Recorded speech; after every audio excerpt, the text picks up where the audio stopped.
Bitcoin fees can be confusing for beginners. Sometimes a transaction fee is low, sometimes it is higher, and many people wonder, why do Bitcoin fees exist at all? Let's explain it simply. A Bitcoin fee is the amount you pay to have your transaction included in a block. When you send Bitcoin, your transaction is broadcast to the network, but it is not confirmed immediately. It first waits with other unconfirmed transactions. Miners choose transactions to include in the next block, and because each block has limited space, users can attach fees to make their transactions more attractive to miners. This creates a fee market. When the network is quiet, fees are usually lower. When many people are trying to send Bitcoin at the same time, fees can rise. That is called network congestion. It is similar to traffic on a road. If the road is empty, movement is easy. If everyone is trying to use the same road at once, there is competition for space.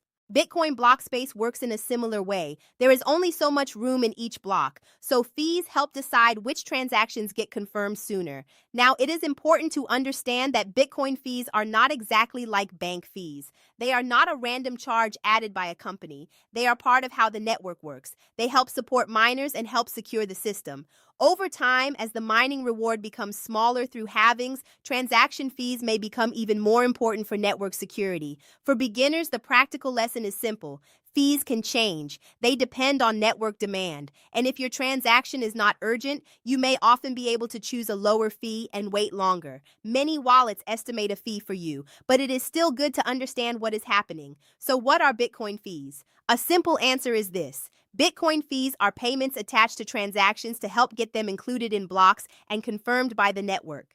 They change based on demand for block space. And understanding fees helps you understand why Bitcoin is not just a payment app, but a decentralized network with real limits and real incentives.